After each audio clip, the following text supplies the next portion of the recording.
हाय viewers, आज मैं आपको कोरोना वायरस के पॉइंट ऑफ व्यू से इन्फेक्टेड लोगों की कैलकुलेशंस और डेथ के मतलब बताने जा रहा हूँ। व्यूअर्स, ये कोई प्रेडिक्शंस नहीं है, ये मैथमेटिक्स है सिंपल।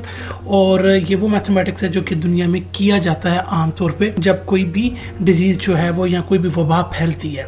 तो व्यूअर्स, इसमें एक नंबर इंपॉर्टेंट होता है आर नंबर, जिसको हम आर नॉट भी बोलते हैं या इसको रिप्रोडक्शन नंबर भी बोलते हैं।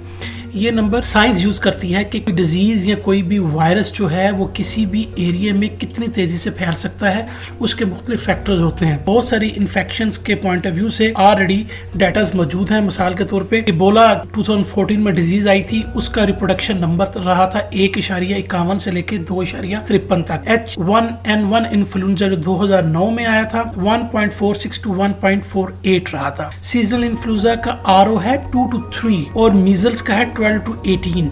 MERS का है तकरीबन 1, पोलियो का है 5 से 7, सार्स वायरस का है 1 से थोड़ा सा कम और मैक्सिमम 2.75, स्मॉल पॉक्स का है 5 से 7 और वुहान कोरोना वायरस 2019 का है 1.4 to 4.08। व्यूअर्स, ये चीजें हमारे अब सामने हैं और हम अब देखते हैं कि पाकिस्तान में किस तरह हम कैलकुलेट कर सकते हैं अब तक कितने लोग इन्फेक्टेड हो चुके हैं और कितनी डेथ्स एक्सपेक्टेड हो सकती हैं, नाउजुबिल्लाह। लेकिन हम सिर्फ मैथ्स कर रहे हैं व्यूअर्स, ये कोई प्रेडिक्शंस नहीं है। और मैथ्स के पॉइंट ऑफ व्यू से बहुत सारी चीजें दुरुस्त साबित होती है, चूंकि साइंस इन जैसी तमाम बीमारियों को इसी तरीके से देखती है।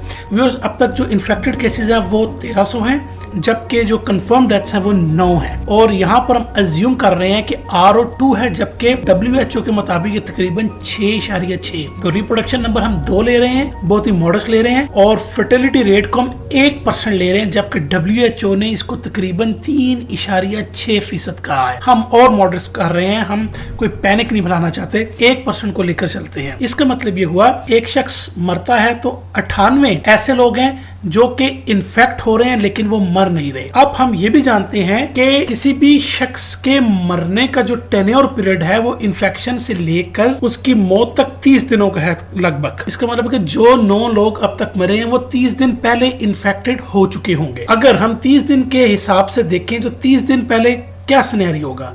9 लोग जो मरे हैं वो अगर इन्फेक्टेड थे उस वक्त, तो 9 × 98 जिनको इन्फेक्ट कर रहा है, तो ये बनता है 882 इन्फेक्टेड पीपल, जो कि बेसिकली गवर्नमेंट के भी फिगर से कम है, जो कि 1300 बता रहे हैं। अब हम ये भी जानते हैं कि या जो भी हमारे पास डाटा आ रहा है उसके मुताबिक हर 3 दिनों के बाद ये तादाद इन्फेक्टेड लोगों की डबल हो रही है। तो उस लिहाज से अगर हम 30 दिनों का हिसाब लगाएं तो हम इसको कहेंगे कि ये 10 डबलिंग हो गया। इस लिहाज से 2 की ताकत 10 करूं या 2⁻10 करूं तो वो निकलता है 1024 निकलेगा। अब 1024 को अगर हम 882 इन्फेक्टेड लोगों के साथ ज़रब कर दें तो ये निकल रहा है 9,03,168 इन्फेक्टेड पीपल। इस वक्त तकरीबन 9 लाख के करीब लोग हमारे इन्फेक्टेड हो चुके हैं। और अगर इनमें से हम डेथ्स का रेट लगाएं और उसको 1% पे रखें तो 9000 डेथ्स हम अगले 30 दिनों में एक्सपेक्ट कर रहे हैं। अगर हम गवर्नमेंट के ही डाटा को देखें तो फिर ये हम डेथ्स जो हैं 13,000 के करीब एक्सपेक्ट कर रहे हैं। अल्लाह ना करे कि ऐसा मामला हो और अल्लाह ताला से हमें दुआ करनी चाहिए कि हमारे मुसलमान भाई, हमारे पाकिस्तानी महफूज रहें।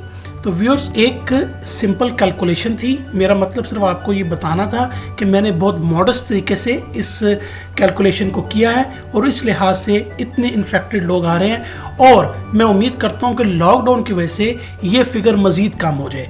हालांकि मैंने शुरू में ही फर्टिलिटी रेट को भी कम रखा है और RO को भी या R0 को 2 रखा है। तो व्यूअर्स, हम सबको दुआ करनी चाहिए कि अल्लाह ताला हम इस वबा से महफूज रखें।